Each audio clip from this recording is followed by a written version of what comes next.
Hello everyone, how are you doing? This is MD Tech here with another quick tutorial. In today's video, I'm going to show you guys how to hopefully resolve if you're seeing an inaccessible boot device error on your Windows computer. So this should be a fairly quick tutorial and we're going to jump right into it. So the first thing I'd recommend you guys do is try and get into the troubleshooting options. And this will also depend on what state your computer is currently in. If you can boot into Windows, like you can get into the desktop, I'd recommend that you restart your computer. So just like you normally would, open up the start menu, left click on restart. While your computer is restarting, or actually right after you left click on the restart button, you want to be holding down the shift key on your keyboard. It'll load a menu that looks like this. And that's how I currently got to the menu I'm at. The reason why I didn't show that in this video is I don't want to confuse the people that are coming from other issues that I'm about to get into. So the second issue would be if you're unable to boot into Windows at all. At that point, I would recommend that you download the Windows 10 Media Creation utility and you boot your computer off of that. You have to burn it to a DVD or a bootable USB flash drive, and there are different recovery options in there as well, and we'll go through a couple of them in this video as well. And then the last option is that you're able to get into the troubleshooting options through the Windows OS. So as your computer is booting up, there might say launching automatic repair. If you do a hard power off 3 times in a row, it should load the automatic repair utility, which is basically will lead you to this screen, or a screen that will look very similar to this, and it will be identical once I click on the troubleshoot button right here. So those are basically the 3 different types of issues you guys could be having. And I should note that if your computer is unable to boot from a DVD or USB flash drive, there is something that's really wrong with your device, and that's not going to be covered in this video. But that should really be an outlier for most of the issues that are going to be going over in this video. So without further ado, let's go underneath choose an option. If you have the screen that looks like this, you want to go underneath troubleshoot, which will reset your PC or see advanced options. Now at this point, if you were using a USB flash drive or DVD and you booted your Windows 10 ISO file from it, the screen should look very familiar and it should say reset this PC up at the top. I recommend using this as a last or a later resort, and this will basically give you the option to reinstall Windows and preserve some files, or do a clean refresh reinstall of the Windows operating system. So it's definitely an option, and I would definitely consider exploring that if we've exhausted a few other scenarios I want to go through in this video. So I'm going to go underneath advanced options here. And now we have, as you can see, more options. There's a system restore option that says use a restore point recorder on your PC to restore Windows. Now, if you have not recently installed any new hardware, I'd recommend going underneath system restore, and then if you have any restore points saved on your computer, I recommend going back to those restore points that you received. Again, that's if you have this case where you recently have not installed any new hardware. If you have installed new hardware, this tutorial or this section of the tutorial is really not going to apply for you. But for most people, I would definitely suggest checking out the system restore first. And I don't believe I have any restore points saved on this device, but we will proceed with this anyway just to see what we get. And we're going to go underneath our administrator account. You want to insert your password if you're prompted. And like I said, there are no restore points saved, but if there were, I'd recommend going back to the most recently created one and then proceeding to left clicking on next here. However, since that's not an option, I'm going to go back underneath choose an option, go back to troubleshoot, go underneath advanced options again. And now there are a whole bunch of different things we can try here. And I would even recommend trying startup repair, which will just be pretty automated. I'd recommend trying that next to see if that will help fix problems that are keeping Windows from loading. So definitely try that one. And now I actually want to get into safe mode here, and that'll be another part of the video. So we're going to go underneath startup settings. And since I don't believe I'm going to be coming back to this screen, I do want to also address you can roll back to a previous version or a previous build of Windows 10. So you can select that one as well. And if you had any system images backed up to a CD or DVD, you could restore them right through here. So just wanted to put out these other options here before we just move on, because they're all very good. And there are plenty of commands you can run up here as well. So if you had any specific errors, you could always run the command prompt and see if I've maybe made a video in the past regarding your specific error. So just want to put that out there. But I'm going to go underneath Startup Settings, and then I'm going to left click on Restart. And this will be able to get me into safe mode, hopefully, and that's what we're going to be doing here. If you're on Windows 7 or Windows 8, you might just be tapping on the escape key as your computer is booting up, and then you would just go underneath Advanced Boot Options and then Safe Mode with Networking.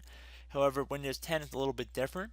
So as we can see, we have to use our function keys to make our selection because it says use number keys or function keys. I'm going to select F5 in my case to enable Safe Mode Networking. You can select another one if it's more applicable to you guys, but I would recommend if you have the ability to load network drivers that you do so because it can definitely be useful.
Okay, so at this point you're going to have to enter your computer password here.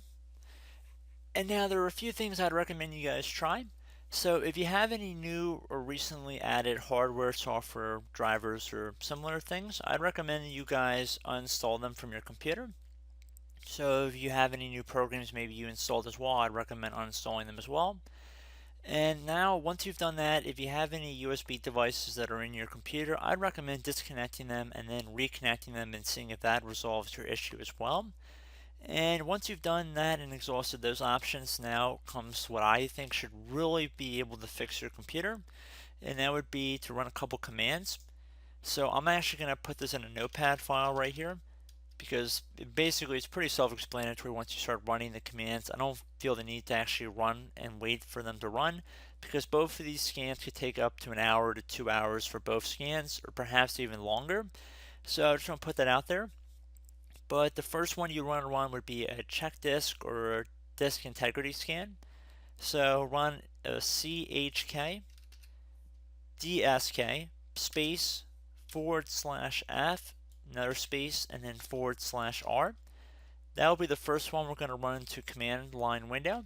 And the next one would be an sfc scan now. So you would do sfc space /scan now. Scan now should be all one word. And if you are unsure how to open up an elevated command line window, it's very easy to do. Just open up the start menu and type in command prompt. Best match should say command prompt directly above desktop app. You want to right click on that and then left click on run as administrator. And now that you have administrator rights, I'd recommend that you just copy this in or just type it into the command line window. And if you're unsure how to copy, you just copy as you normally would. And then up at the top bar here, you right click, left click on edit, then paste. And then I just would hit enter and it would begin running the scan. And now I should note, if you're looking to run a check disk scan, you are going to have to restart your computer. So you're going to have to type the Y key on your keyboard and then restart your computer for the scan to begin. I just want to put that out there because some of these scans cannot run if your computer and your operating system is currently in use, because it has a hard time scanning the drive if you're using the drive. So you just would type Y here. You would hit enter on your keyboard and then it would say the volume will be checked the next time your system restarts. Let your system restart and then it would be a similar procedure for the SFC scan now. You just would get back into the same utility we were in right now. So again, it's pretty straightforward and easy to follow. And once you have run this command, it should be pretty straightforward. I don't really need to explain to you what's going to be coming up on the screen. But I do hope this brief video was able to help you guys out. And as always, thank you for watching this brief tutorial, and I look forward to catching you all in the next video. Goodbye.